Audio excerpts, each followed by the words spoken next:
Usa ka pagtuo, usa ka tingog, usa ka katawhan.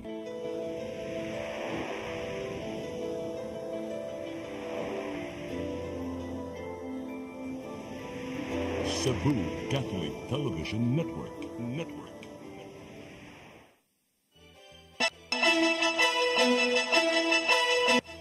Sa mga balita sa Sayri 47, dry run alang sa traslasyon sa imahe ni Senyor Santo Niño o fluvial procession nahimong hapsay. Inflation rate sa Central Visayas misaka og gamay ngadto sa 2.9% niadtong Disyembre. Kanhi Mayor Jonas Cortez wa malakip sa TRO nga giluwatan sa Korte Suprema ngadto sa COMELEC. Lalaking giilang police asset giulo sa pagpusil patay. Sugbo, Kabisayan ug Mindanao, Pilipinas ug katawhan kutos maabot sa tong Sibya sa tibuok kalibutan mayong hapon. Live kita karon sa CCTN Channel 47 ug kini ang tulumanon sa nagunang kasayuran nga angay natong masayran. Sa nga ni Attorney Danica Caballes, ako si Dennis Tabar ug kini ang Sayri 47.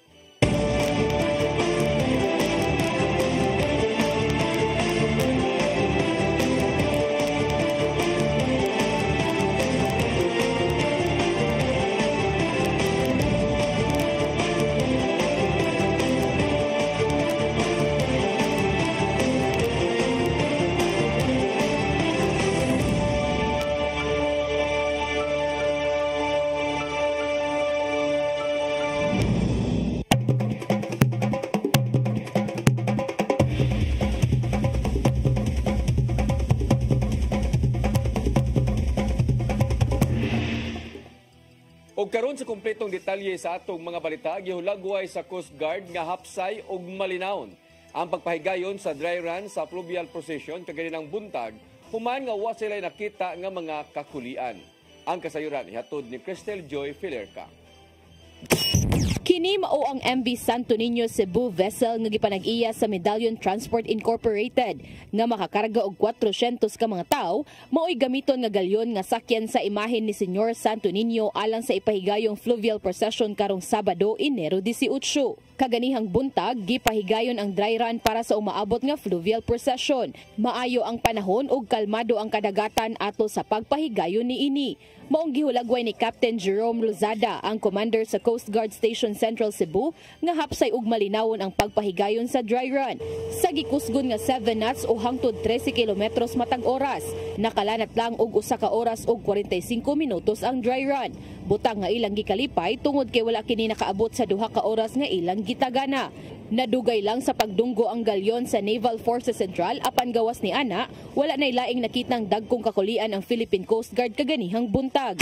Atong pag-dock sa atong sa atong galyon dito sa Captain Biloso Pier sa Nagforsan, medyo since first time sa atong galyon na magdikit dito, medyo nadugay lang ta. Maula na nga part but other than that, okay man. Si ka mga barko gikan sa Philippine Coast Guard, Philippine Navy ug Police Maritime ang nisalmot aron sa pagbantay sa seguridad. Samtang niabot na sa 329 ka mga vessels ang nagparehistro sa Coast Guard aron nga mosalmot karong Sabado. Sigun pa ni Captain Lozada nga ang kadtong mga vessels nga may puwa nga registration number mao'y anaa sa tubangan sa fluvial procession. Samtang ibutang sa luyo ang kadtong mga vessels nga blue ang registration number. Dugang paniyang sagad sa mga anaa sa tubangan mao ang mga dagko nga mga bangka ug kadtong sayo nga nagparehistro. Samtang giawhag niya ang mga mosalmot nga mosayo tungod kay alas 4 pa lang sa kadlawon, sirad-an na ang south entrance o diha dapit sa may Sisilex ug wala nay pasulon o pagawson nga mga sakyan ng pangdagat.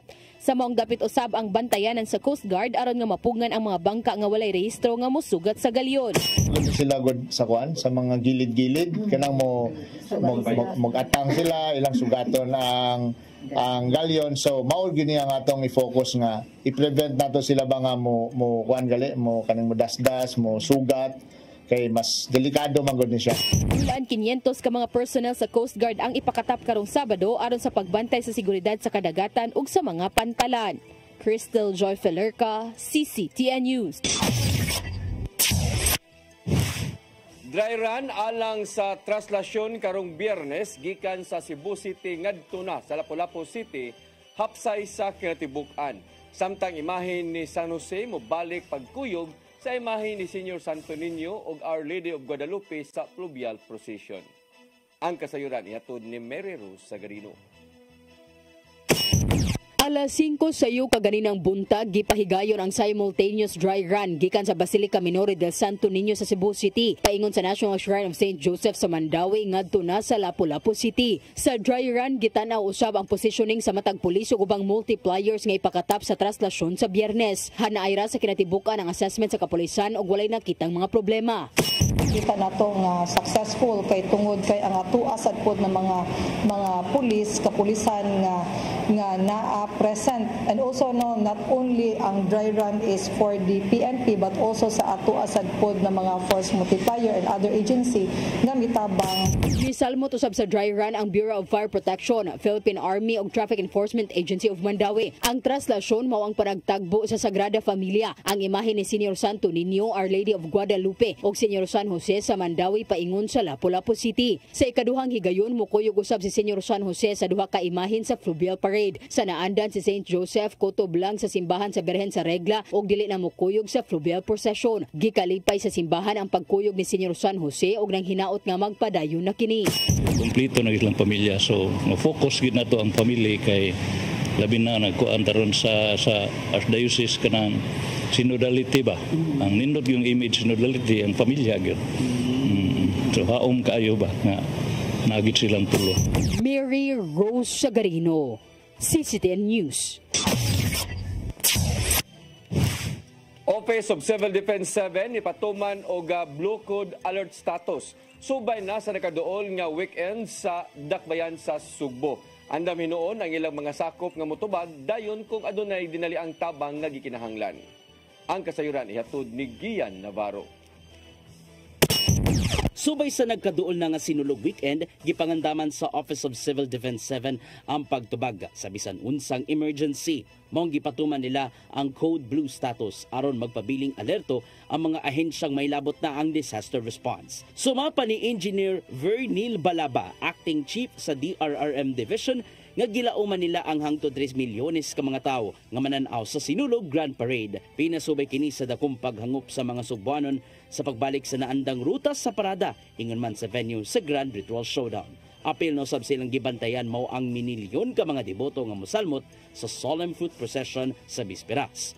Mong subsob na ang monitoring sa OCD-7 nin giandam ang command center gikan sa Cebu City Government ug mga disaster teams nga naka-standby sa gawas. Ito, i-maintain gihapon nato ang resources sa peace and order, security, and kita sad nga mo attend sa maong activity. Nasa tay responsibility as an individual sa atong kauban, tuo o wala o mag-family manggalion sa man nasad kay imong go back. May pasali ko sab si Balaba nga anda mangilang buhatan o mga sakop sa Regional DRRM Council kuno galing adunay emergency taliwa sa paglipay-lipay sa gawas. Kinibisan sa subsob nga monitoring silang buhatan bahin sa gibantayang bulkang Kanlaon sa Negros Oriental.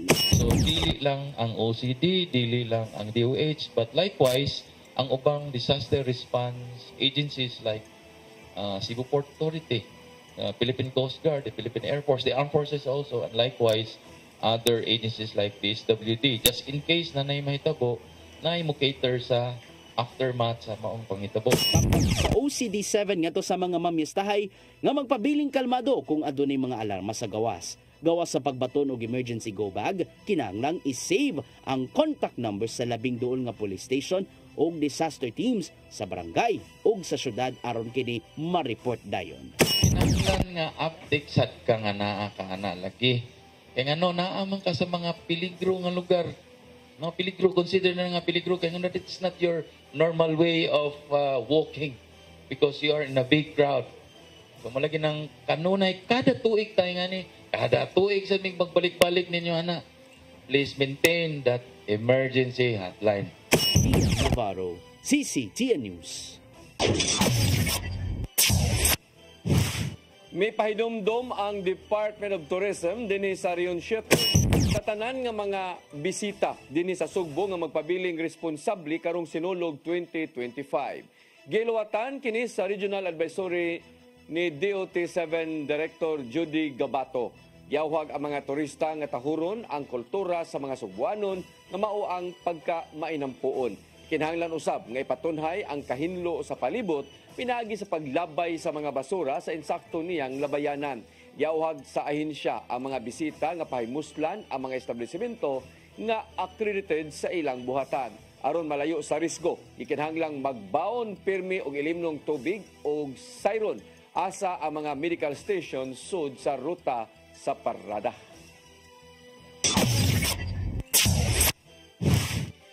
Dako ang pagtuo ni Mayor Raymond Alvin Garcia nga mapahimutan ang mga lakang sa seguridad atol sa Sinulog Grand Parade. Taliwa kini sa pagkatudlo sa Philippine National Police ug bag-o nga kasamtangang hipi sa kapulisan sa dakbayan sa Sugbo nga si Lieutenant Colonel Enrico Figueroa. Matod ni Garcia, nga gitahasan niyang daan ang security cluster nila nga makig-alayon sa kasamtangang liderato sa Cebu City Police Office. Kinaron magiyahan sa gipatuman kung ipatuman nga lakang dinhi sa syudad, subay na sa pag-abot na sa mga daghang lokal ug langyaw nga mga bisita sa mao nga Grand Parade. Saksihan sa gibanabana nga 3 milyones ka mga tao ang kapistahan ni Senior Santo Niño sa ruta sa parada. Ingon man ang ritual showdown sa Cebu City Sports Complex.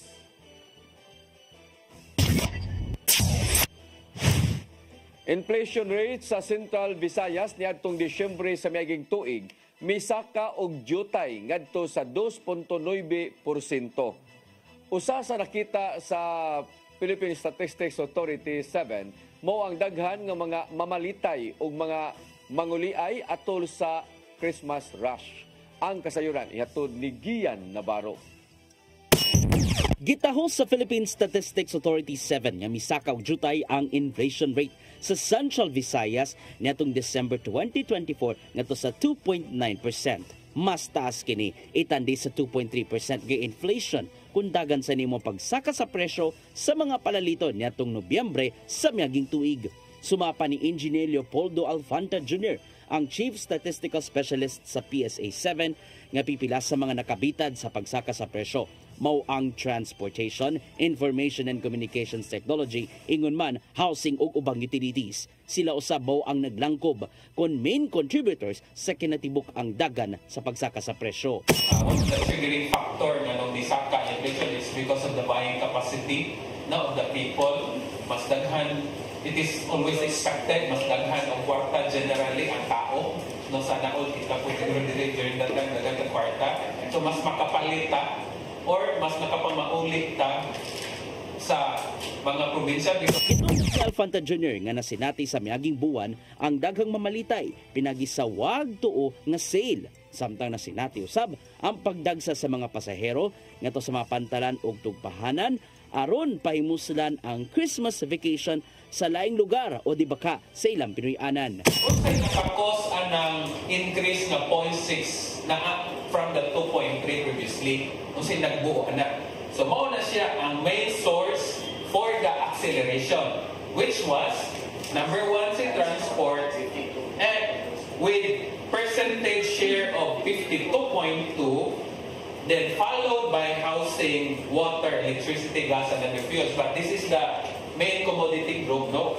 That we can break it down. Kung isutan ang nimong annual inflation sa Central Visayas sud sa 12 ka buwan, anana kini sa 3.2%. Sa nimong pagsubay ni Alfanta Jr., nakita niyang maayo ang nimong dagan sa pagsaka o pagkunod sa presyo sa paglabay na sa mga buwan. Bisan og usahay, mulapas na siyang target. Nasayran nga ang target sa Bangko Sentral ng Pilipinas ning tuiga mao ang 2% hangtod 4% nga inflation sulod sa usa ka tuig. It was 3.2 and for me, it was really good. Kaya Central Bank, which is in charge of the monetary policies, controlling the policies, and also to have a stability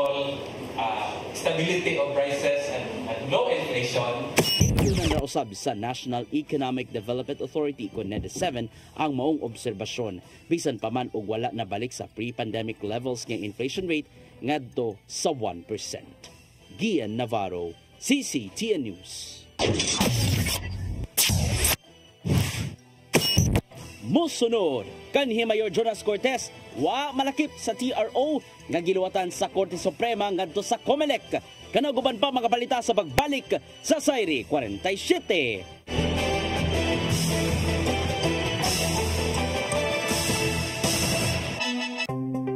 Discover the beauty of the Philippines.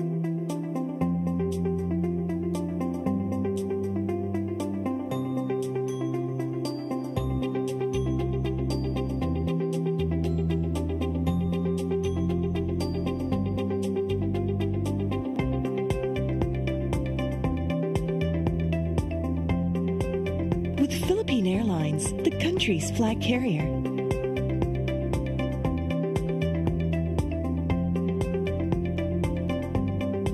The airline that lets you feel the warmth of the nation.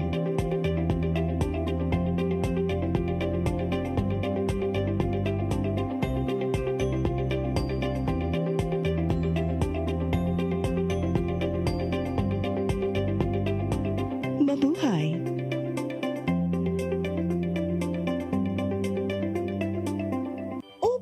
Bag-o na ang itsura sa atong speed powder detergent. Mas gipamaayo ug mas gipa-epektibo pa ang iyang formula kaysa kaniadto. Paspas kaayo ang paglaba, malimpyo ug humot pagyud ang mga sinina. Mao nga sa among pamilya, kumpiyansa kaayo mi sa among labada. Barato na, nindot pagyud ang kalidad. Sulayin na kay ato ni Bay, a product of Well-Made Manufacturing Corporation.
Malasakit, mas nailapit ni Senator Bongo ang medical assistance, primary health services at specialized care para sa ating mga kababayan.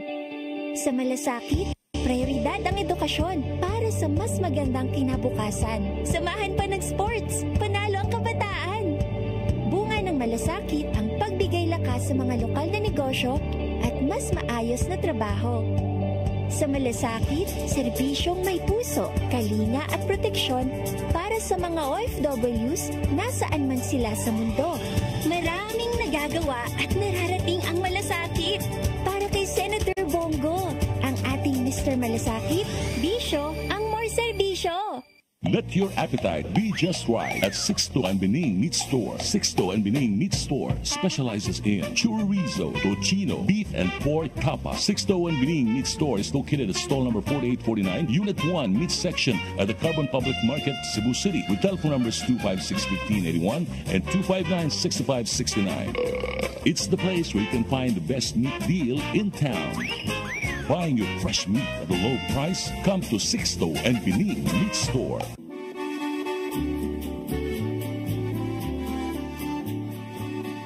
If you love the beautiful Italian furniture you are surrounded when you travel in Italy or anywhere in Europe, now you can find already in the Philippines with our different branches in Luzon, Visayas, and Mindanao from the multi-awarded Italian export furniture manufacturer based in Cebu. You can visit our showrooms in SM Limery, SM Lipa Batangas, Quimpo Boulevard, Davao City, SM Mindpro, Zamboanga, SM Seaside Cebu, Linkitcay, Cagayan de Oro, North Reclamation Cebu, Banilad Cebu, and other showrooms nationwide.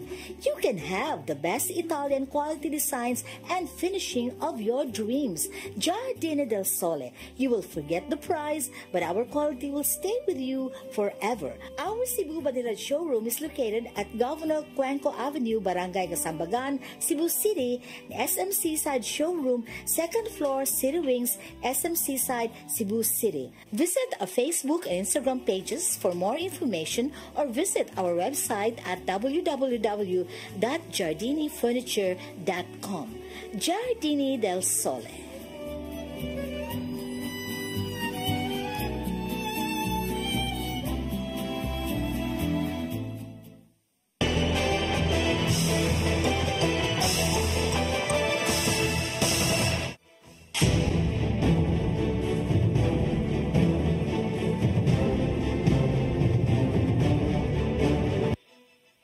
Balik sa atong mga balita, dismiss Mandaue City Mayor Jonas Cortez wala malakip sa 5 ka politikong natagan og temporary restraining order sa Korte Suprema kagahapon. Bisan pa man niini, malaumon ang habig ni Cortez nga positibo ang resulta sa apelar. Ang kasayuran hatod ni Mary Rose Sagarino.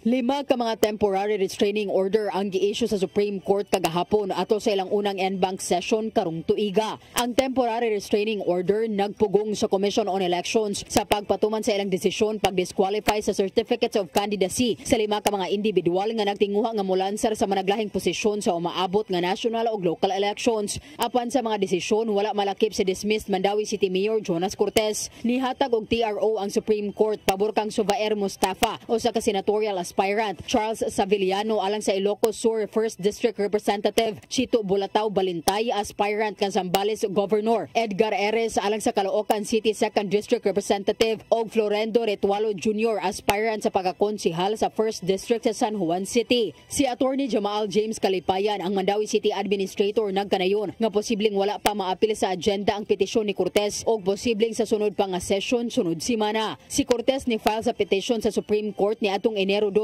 tungod Desyembre 27 naman ni desisyon ang COMELEC pagbasura sa apilar niini sa disqualification case. Of course, sa calendar nila, unahon jud pod na nila ang chronologically, no? So basin og wata na agenda kay ilimit naman po na nila ang ilang discussions pod so that they can really go over each case thoroughly. What is clear is that there is no any kind of decision yet on our case, whether the TRO was denied or whether the TRO was granted or was it even taken up during the en-bank session. Nagpabiling malaumon ang kampo ni Cortez nga maisyuhan og TRO aron padayon nga makalansar pagkamayor sa Mandaue. Alang kanila ang pag-issue sa Supreme Court og TRO sa 5 ka mga individual nagpakita sa pasalig sa korte sa pagpanalipod sa demokratikong proseso ug katungod sa mga kandidato nga nagdaog kadasig sa ilang kampo. Well, we are positive because looking at the, although dili parehas ang atong mga cases, no, pero dili gyud pud mo hesitate si Supreme Court nga mo issue og temporary restraining order against the COMELEC, no, if ever they see nga naay problema ang katong decisions sa COMELEC. So that is a very positive development. Tungod sa pag-issue sa TRO sa Korte Suprema, temporaryo usab nga nihunong og pag-imprenta og balota ang COMELEC. Mary Rose Sagarino, CCTN News. Gitingwa sa Cebu City Government nga malakip sa exemption gikan sa Commission on Elections ang paghatag og ayuda ngadto sa mga senior citizens ug persons with disability. Alang ni Mayor Raymond Alvin Garcia, kinahanglang dili mabalda ang pagtabang sa maong mga sektor taliwa sa striktong pagbantay karon sa COMELEC. Ang kasayuran hatod ni Gian Navarro. Naninguha ang Cebu City Government kay ilakip sa mga exemption gikan sa Commission on Elections ang regular nga paghatag og hinabang ngadto sa mga senior citizens ug persons with disability. Nakita ni Mayor Raymond Alvin Garcia nga kinahanglan dili mabalda among ayuda sa nisgutang sektor taliwa sa striktong pagsubay karon sa COMELEC ningting eleksyon. Apil sa mga gilaro ni Garcia nga dili hayan maapektuhan sa election period, mao ang padayong pagpanghatag sa burial assistance ngadto na sa mga namatyan. Maong gisugyot niya ngadto sa konseho sa syudad nga kung mahimo makapasar og resolusyon aron pagpalanog siyang hangyo ngadto sa COMELEC nga exemption sa mong hinabang. Ubos sa Omnibus Election Code, ginadili ang pagpagawas og bisan unsang public funds aron pag-abag nosab sa mga panginahanglanon kun social services. Ang champ lang per day, ang request 500 to 1 million per day. Imagine, 500,000 to 1 million per day. Ang magasto in one day sa champ. Yung anak kadaghan, can you imagine din anak to na mahatag? Ang burial ako gibaw pila, that is a sizable amount. Napatay livelihood. Remember, napatay livelihood na na-implement ang orientation and then karon nga year mo yung payout. So, daghan kayo ma-affected. Nasairan nga sa miyaging sesyon sa konseho, wala maaprubahi sa mga konsehal ang resolusyon nga ipadala nga to sa COMELEC. Nasuta sa milabay nga semana nga kuwang ang mga dokumento nga nagsuporta sa mga social services programs sa Cebu City Government.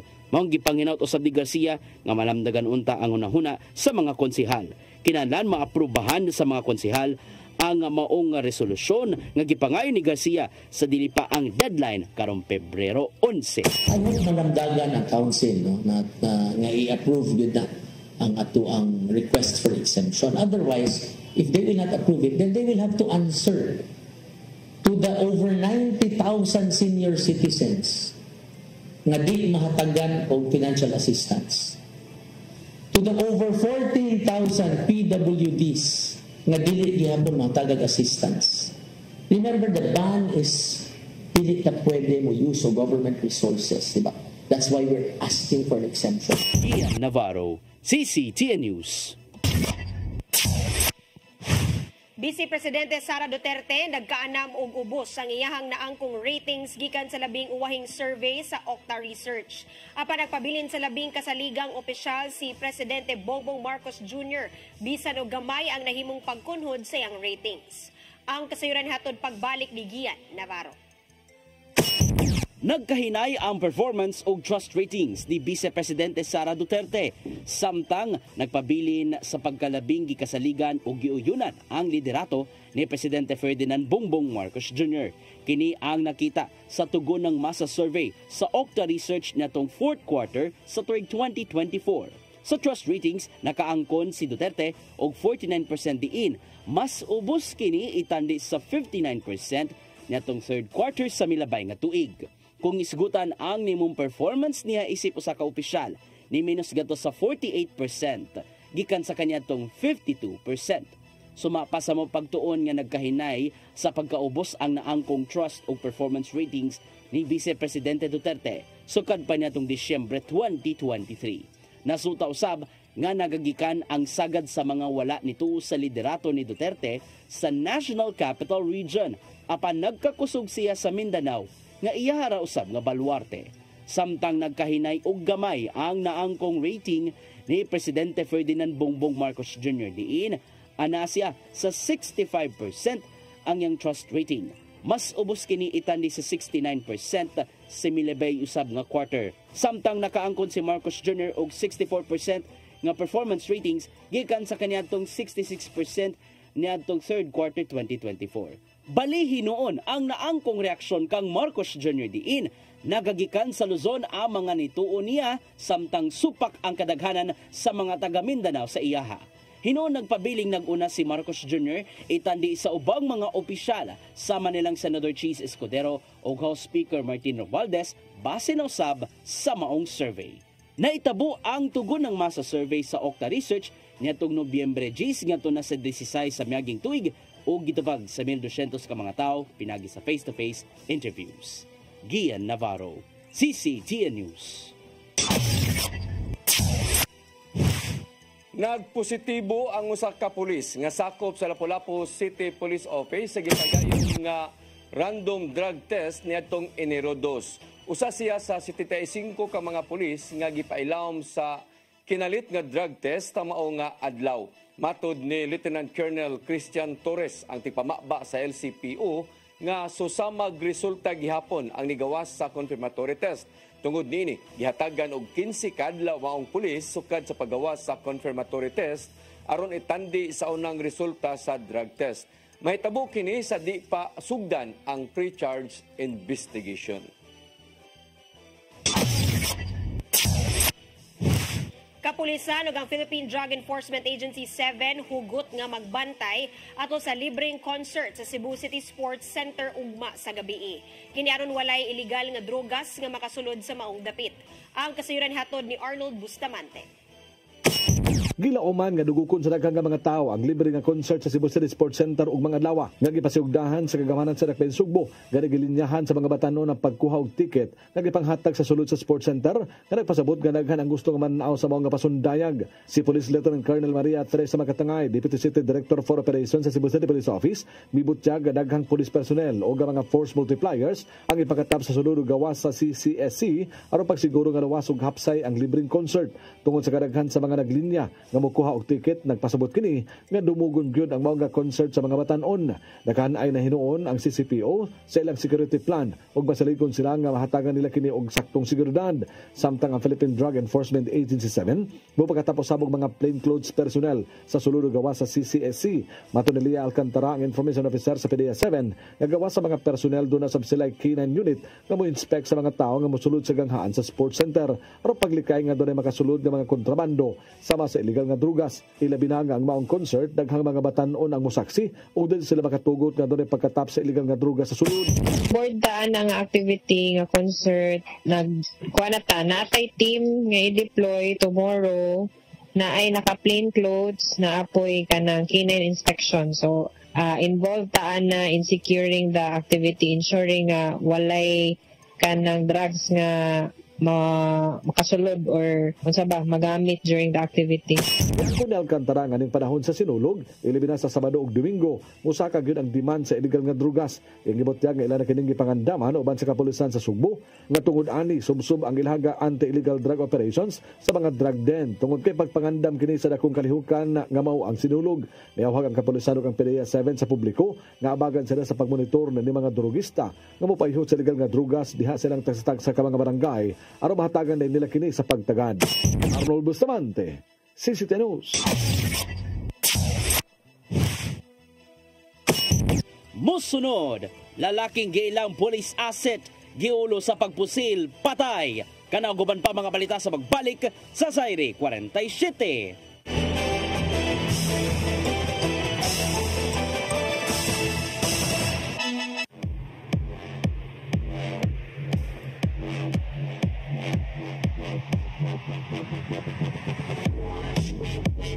Catering services, call on Lourdes Food Products and Catering Services. They accept catering for weddings, birthdays, anniversaries, graduations, baptisms, conferences, seminars, house blessings, and other special occasions. Lourdes Food Products and Catering Services, located at 183 Katipunan Street, Tisa, Cebu City. For reservations, contact Lourdes Gomez. Telephone numbers 2626643 and 2618072 and cell phone number 0925-893-3888 and 0922-875-1158. Lourdes Food Products and Catering Services is willing to serve you.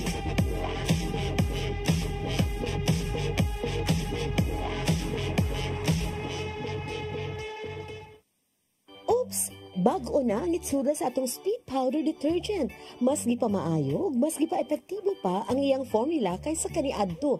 Paspas kaayo ang paglaba, malimpyo ug humot pagyud ang mga sinina. Mao nga sa among pamilya, kumpiyansa kaayo mi sa among labada. Barato na, nindot pagyud ang kalidad. Sulayin na kay ato ni Bay, a product of Well-Made Manufacturing Corporation.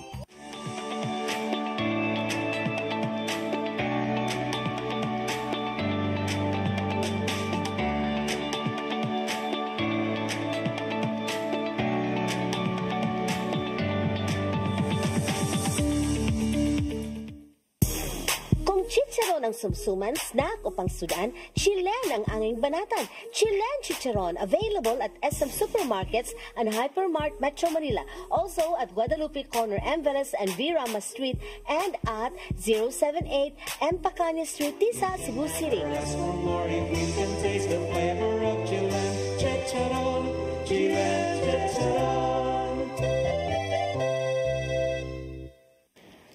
RAJ Laurente Construction and Development Philippines, General Contractor, General Building, General Engineering, Planning and Development, Electromechanical, and Consultants in Surveying and Mining. RAJ Laurente Construction and Development Philippines is located at MCRA Lawaan Uno, Talisay City, Cebu, Philippines. Owned and managed by Engineer Roger Laurente, Engineer Annie Laurente, Engineer Rodney June C. Laurente, and Engineer Ronel Jan C. Laurente. In the heart of Cebu lies an ideal place for the people on the go. Uncle Tom's Cabin Hotel gives guests a convenience of quick and easy access to Cebu's business centers. Offers spacious rooms furnished with all the modern-day amenities. Uncle Tom's Cabin Hotel, located at NP Yap Street, Barangay Capital Site, Cebu City. For reservations, call 032-888-8667.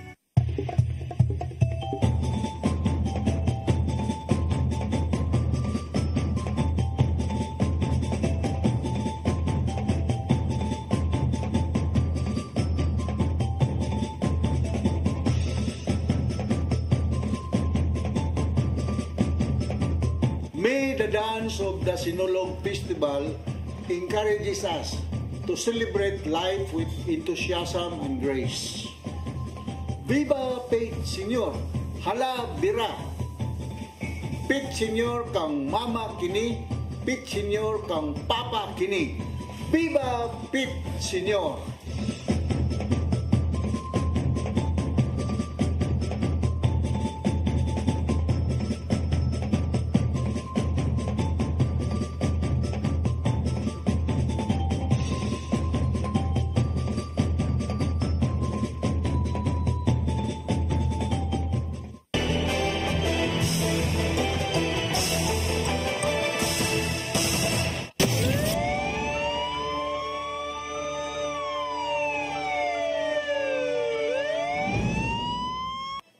Balik sa atong mga balita, lalaki nga kadawat og hulga sa iyang kinabuhi gipusil patay sa barangay Talamban ning Dakbayan sa Sugbo kagabi. Gikumpirma sa iyang kapuyo nga ang maong lalaki usa ka pulis asset.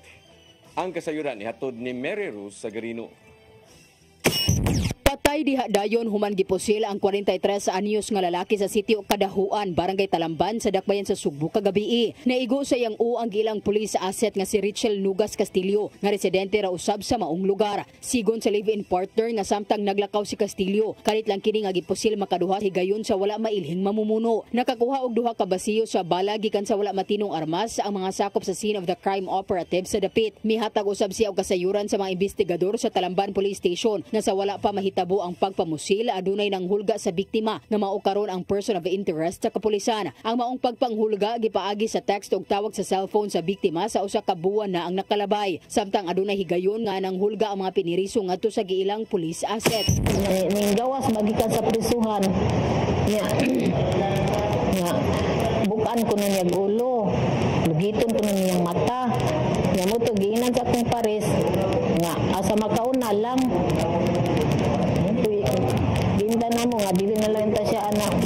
Tungod niini ang Talamban Police Station misusi na sa maong pamahayag sa kaibon sa biktima nga posibleng dunay kalambigitan sa maong pagpanghulga. Wala motugan ang kapulisan unsay hinungdan nganong gihulga ang biktima nga misangpot ngadto sa pagpamusil. Mary Rose Sagarino, CCTN News.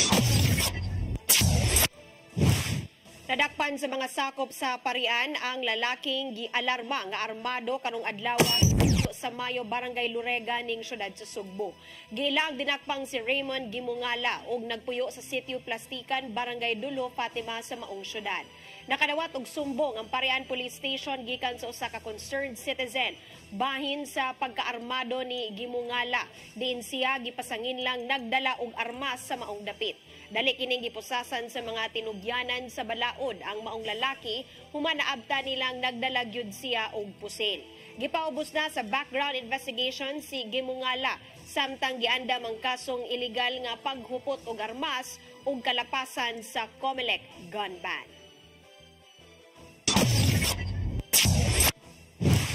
Usa ka 48 anyos nga lalaki natanggong sa prisuhan human gireklamong nang hilabot sa duha ka mga minor de edad kinsa iyang mga apo.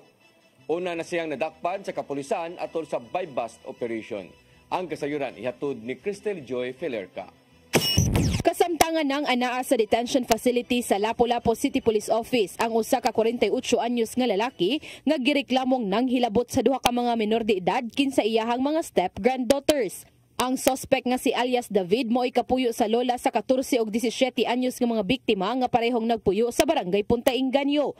Nasikop siya sa kapulisan ni adtong Lunes sa gabi ato sa usa ka buy-bust operation human nga nakuhaan siya og 0.59 grams nga gidudahang shabu. Matod ni Police Lieutenant Colonel Christian Torres, ang spokesperson sa Lapu-Lapu City Police Office, nga nipahigayon og police operation ang Station 2 tungod kay dugay na kini nilang target personality. Gani aduna na kini kaso kaniadto nga may kalambigitan gihapon sa illegal nga drogas. Kagahapong adlaw lang nagpablatter ang inahan sa mga biktima og didto nasuta nga ang maong dinakpan mo ay suspect nga nanghilabot sa iyang duha ka mga anak. Apan butang kini nga gihimakak sa suspect. Kaya tinuod. Di tinuod. Nganong gipasinginlan makaka ni sir? Yan na ko na lagti. Kagahapong adlaw usab napasakaan na og kaso si alias David tungod sa pagpamaligya og illegal nga drogas ug kasamtangan pang gihikay sa kapulisan ang laing kaso nga rape nga ipasaka batok kaniya. Considering as alleged sa atong usa ka bata atong 14 years old ron is since 8 years old pa siya sige na siya kuan siyang lulo. Step grand lulo. 8 years old until abot siya 14 years old karon. Then ang last incident is karon lang buwan na pag 9 January 9. Sa pagkakutlo ning balita, wala pa makuha og habig ang duha ka biktima. Cristel Joy Felerca, CCTN News. Mao kadtong naglangkob sa atong mga balita sa Sayre 47. Ako si Dennis Tabar. Ako si Danica Caballes, sangtod ugma sa inyong paboritong tulumanon. Sayre 47.